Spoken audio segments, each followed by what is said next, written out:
everything changes.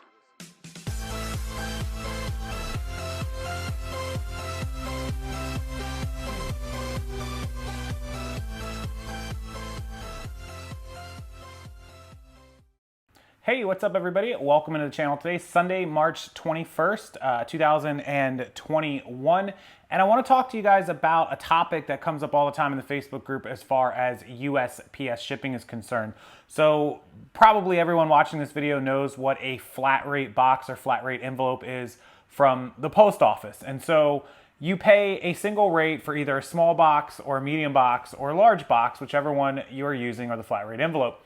A lot of people want to do what is called Frankenboxing, putting together two boxes and building a bigger box or wider, whatever you need to fit an item that you are shipping that might not otherwise fit in them.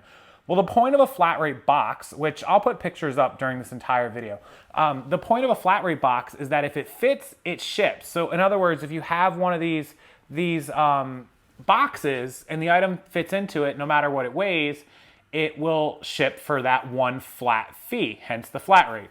The problem is once you start putting two boxes together, you've defeated the whole purpose. So what the post office did was say, if you alter the flat rate, if it's different in any way from the way that it comes, then you will just be charged the normal priority by weight, which is typically more money, depending on the weight of the item and how far it goes, et cetera, et cetera.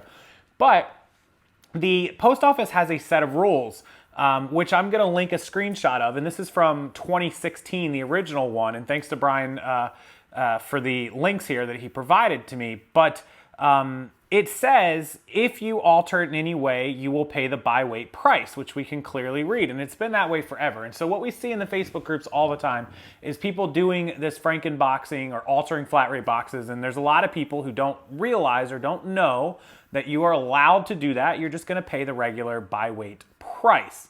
In fact, a lot of employees at the USPS don't even know that that's a thing. And so it gets put up in a Facebook group and people are like, no, you can't do that. And other people are like, yes, you can. Read the DMMs. It's all right there in the rules. So the problem with some of the employees not knowing that that is a thing, that you are allowed to do that, is they reject the packages. They tell you you can't do it at the counter. They send it back. Your package gets sent postage due or returned to sender or what have you. That's a huge problem. So my advice to you is never do it unless you absolutely have to.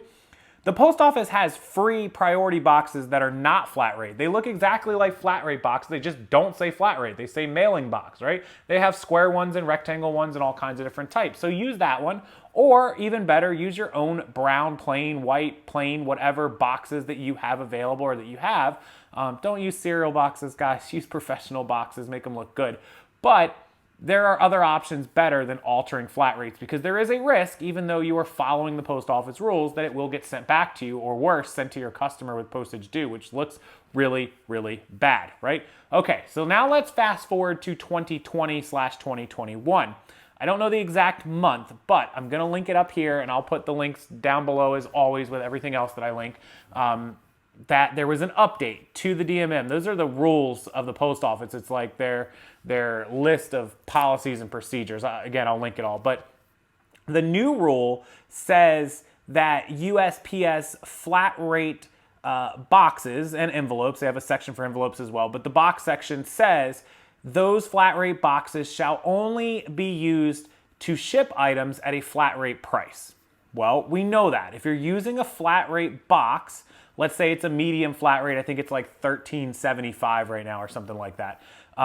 You're going to pay $13.75 only. So what the post office is trying to do is clarify that they only want you to use flat rate boxes for flat rate shipping. Thus, if you alter it, then of course you're no longer getting charged the flat rate price, and that's no longer applicable. So the wording in their new rule is really bad. What it needs to say is you cannot alter flat rate. Like, you cannot alter it. If you alter it, we're not going to accept it. We're going to send you back instead of, some people taking it and letting it go through and some people not, according to the old rule, according to the new rule. They just need to be clear about it. The post office, I feel like this is one of those issues that like eBay has. Like there's always something that, X company does wrong. BMW is really bad about rear windows breaking all the time. eBay is constantly known for having glitches on their website. There are all kinds of different glitches, but the post office is always known for their policies and procedures being absolute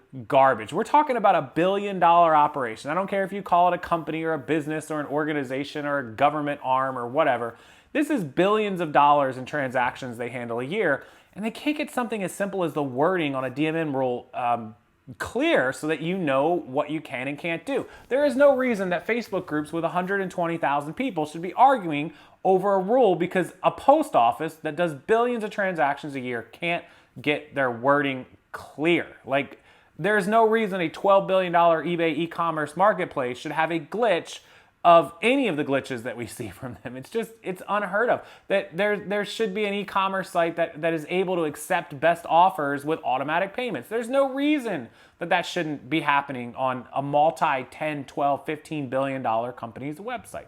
So it's just almost, it's so predictable nowadays. It drives me insane. Like, these companies know the problems. If we're sitting here discussing these problems, we know that they know. They may not be resellers or regular this or that, but they know the issues. They got to get a million complaints about it, right? So anyways, my advice to you guys on the shipping is don't alter flat rate. Yes, you absolutely previously could do it. That's 100% confirmed. Now, it seems like they're trying to stop it. The wording is still not clear. If I'm reading this as me, I'm saying, well, the flat rate has to go as a flat rate price, but if you alter it, it's no longer flat rate and it can go at a different price.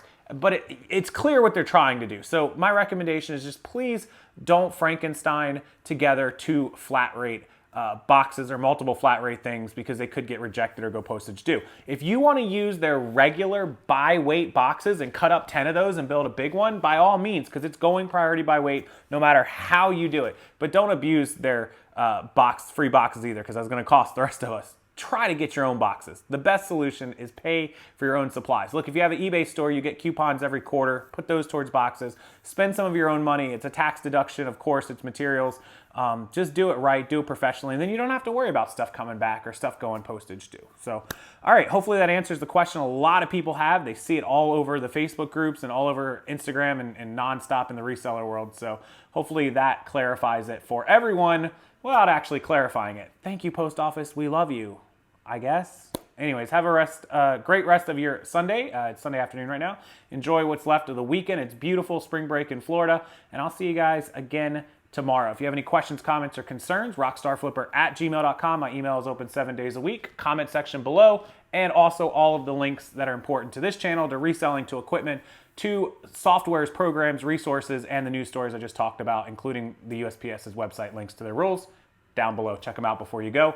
Make sure you hit that thumbs up to give the video a better algorithm, and I appreciate all of you. Subscribe to the channel and turn the bell on so you don't miss any future videos. And until tomorrow, see you later, guys.